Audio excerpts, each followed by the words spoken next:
The garage won't open. While I was away on a business trip, my son called and said he left the car I lent him right in front of the garage. Won't open? Is it broken? When I returned home a week later, a foul smell emanated from the now non-operational garage. Occasionally, I heard rattling noises from inside. Could it be a bear? Reports of bear sightings in the neighboring town added to my fear. I cautiously peeked inside and discovered an unexpected situation, leading to a citywide commotion. I'm Lisa Martin, 40 years old. My husband George, 1 year younger, and I live in a secluded mountain neighborhood on the outskirts of town. Our son Lucas moved to an apartment in the city for college. Originally frugal, my husband drastically reduced financial support after Lucas left home. Even my part-time job couldn't cover all our expenses. Can't you contribute more to the household? I asked. His response: No. Stick to the initial agreement from our early marriage days. But times have changed, especially with Lucas's tuition looming. It's your job to figure it out. My husband snapped. Our strained relationship worsened, and since Lucas left, we hardly speak anymore. Living with my breath-catching husband, my sole enjoyment is watching variety shows. However, he disapproves even of that. Honestly, watching this trivial stuff every single day. He grumbles openly. So, I sneakily watch TV when he's not around. One day, while tidying up after dinner, my husband approached and scrutinized my body from head to toe. You know, once you hit 40, your figure starts falling apart. It's because you're lazy. Lack of self-discipline, that's the problem. He sighed dramatically, then snorted in amusement. He'd always belittled me with such comments, but lately, it seemed even worse. He continued. Women are better when they're young, right? Smooth, firm skin. No wrinkles or blemishes. Beautiful. I retorted. What's that supposed to mean? Are you comparing me to someone? He replied. Ha! It's a general observation. I shot back. You're barely a year younger than me. You can't judge others. Geez, you lack charm in those moments. He huffed and turned away. In an attempt to prove myself to my difficult husband, I decided to join a local gym. The membership fee wasn't as high as I expected, so I managed to cover it with the money I earned from my part-time job. Surprisingly, the results appeared quickly. I lost 10 pounds in about 2 weeks, and my skin seemed firmer. Excited, I got a short haircut and bought a few clothes that fit my body better, hoping he'd notice. But my husband never complimented me. Instead, while I was out, he discarded most of the new clothes I'd just bought. Don't wear clothes that emphasize your figure at your age. He scolded. I retorted. How dare you? What inconvenience have I caused you? He replied. It's embarrassing for me. And how much are you spending on that gym? Who do you think earns that money? Despite explaining that I managed the gym fees from my part-time job and bought the clothes with my own money, he remained unyielding. If you're going to spend on that, I'll reduce your monthly allowance, he declared. And he did. My gym visits, once a refreshing escape, became unaffordable, and I reluctantly canceled my membership. The gap between me and my husband, who only seemed to crush my spirits, widened even further. One day, as I was tidying up the clothes my husband had carelessly thrown around, a small mobile phone fell out of his pocket. I asked, "Why do you have 2 phones?" He replied curtly, Oh, that one is for work. It was news to me that he even had a second phone. He added, They expect me to work at home too. Our company is relentless. with a laugh. He tried to change the subject and leave the living room. But just then, the work phone he'd mentioned rang. The ringtone was an old hit song called "It's Secret." I vaguely remembered the lyrics. Can't write letters, can't make calls. We meet at the hotel. From there, you return to your family. Why set such a song as the ringtone for a business call? Could it be a dedicated line to someone he can't tell me about? If he were having an affair, it would explain his sudden coldness toward me. Suspicion toward my husband bubbled up within me.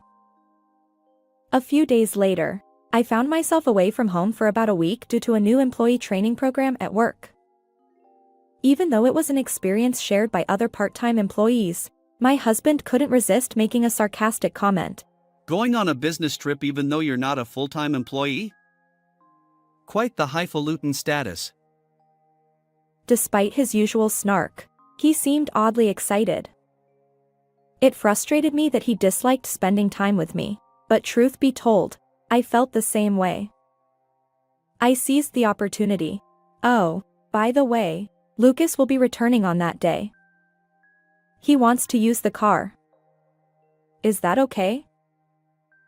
I don't have any plans, so it's fine. With a hummed tune, he left the living room. Afterward, I proceeded with my training as planned and successfully completed the first day. That night, my son called me in a desperate voice. Mom, I'm here to return the car, but the garage door won't open. What could be wrong?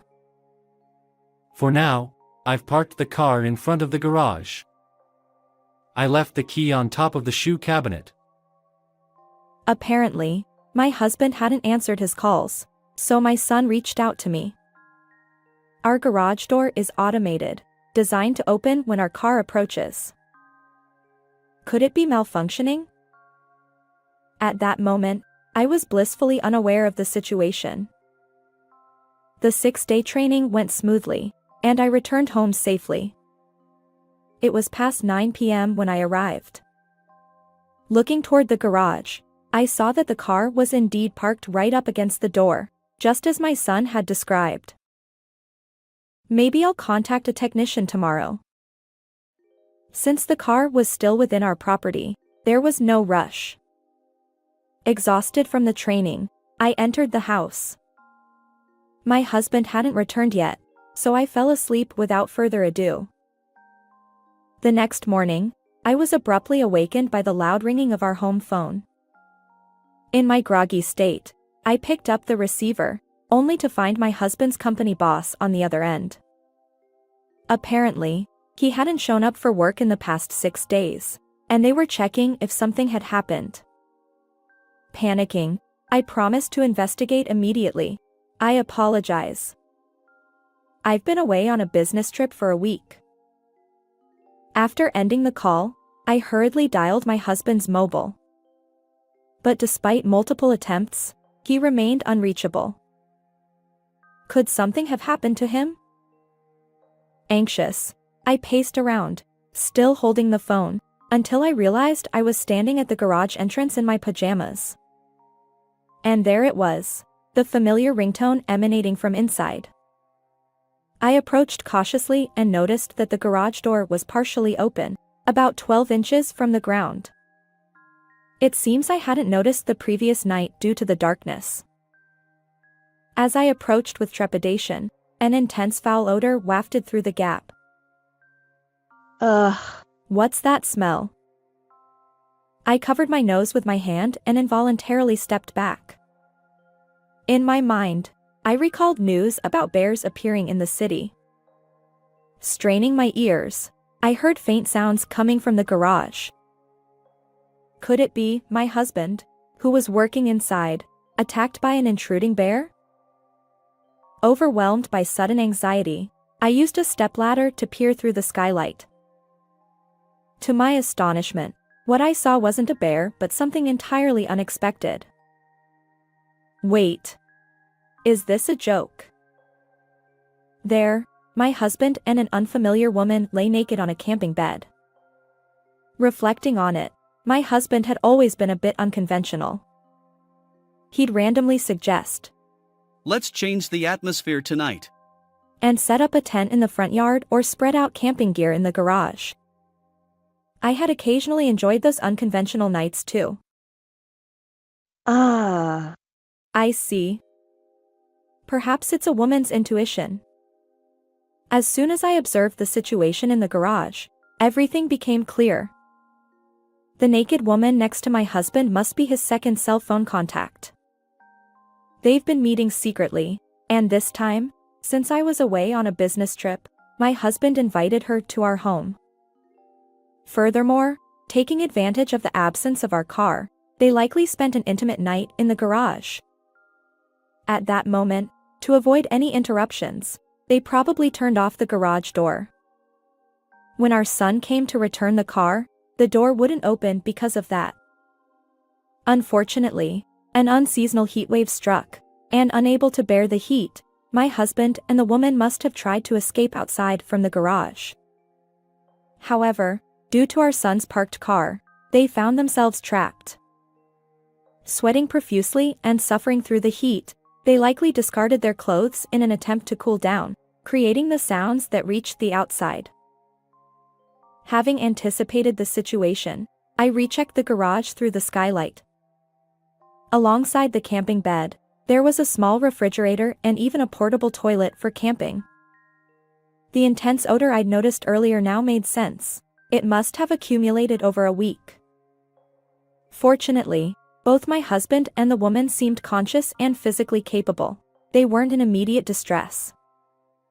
I climbed down the ladder, took a deep breath, and pondered the most effective course of action. 10 minutes later, with utmost seriousness, I dangled a fishing line through the skylight gap. My target? The discarded clothes from the two. Despite the nauseating smell, I persisted, eventually retrieving their underwear as well. Afterward, I made a call to a certain place and dialed my husband's mobile once again.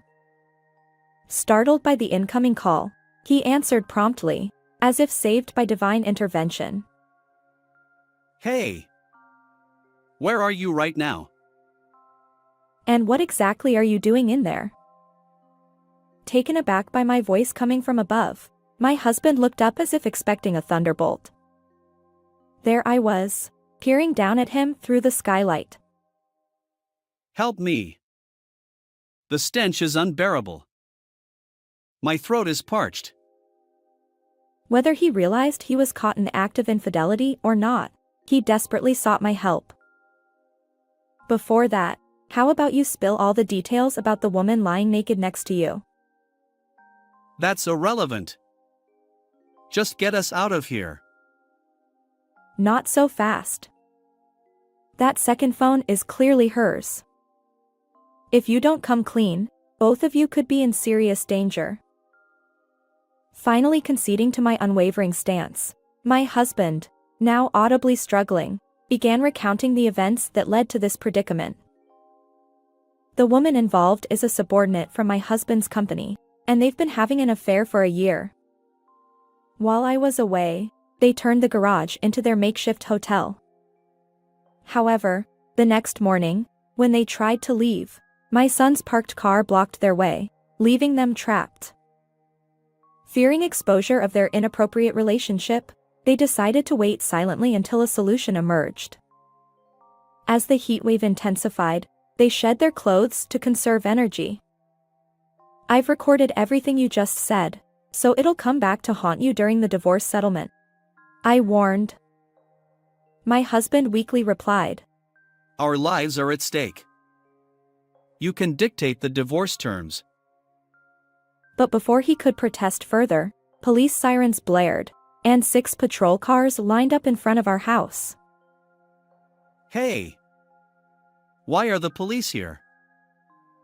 Ignoring my husband's question, I peered down from the roof of the garage. The sight of 6 patrol cars lined up in front of the house was truly impressive. And then 4 local hunters, armed with rifles, joined the police, surrounding the garage. The tension escalated, and curious neighbors watched from a distance, some recording the scene on their smartphones. As the car blocking the garage door was moved, several police officers, guided by what seemed to be the incident commander, cautiously began prying open the door. The intense stench permeated the area, causing everyone to grimace. Then, with a collective sigh of relief, my husband and the woman rolled out from the gap in the door. Oblivious to their indecent state, they gasped for fresh air like goldfish. But as their breathing steadied, they finally noticed the rifle barrels pointed at them, and their shock was palpable. Don't shoot. One of the onlookers couldn't resist shouting. Not a bear. It's an affair. Laughter rippled through the crowd of neighbors who had been watching from a distance. The embarrassed woman blushed crimson and hid behind my husband. Subsequently, an ambulance arrived. Wrapped in blankets, my husband was carried by paramedics toward me. Why did it have to escalate like this? I'm sorry. I thought there was a bear in the garage and called the police. With a mischievous smile, I watched him go, his eyes filled with resentment. And so, my husband was whisked away in the ambulance. In the end, my husband's inappropriate relationship within the company was exposed, and both he and the woman were fired. I filed for divorce, seeking $13,000 in compensation from each of them. With their public indiscretions, they lost support from relatives and found themselves in a tight spot.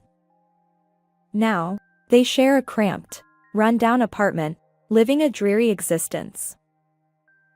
On the other hand, embracing my newfound single life, I've resumed my gym routine. Shedding weight and feeling more confident. Coworkers even say I look 10 years younger. For now, I'll savor this carefree single life and focus on self-improvement. How did you find this story? And don't forget to subscribe. See you in the next video.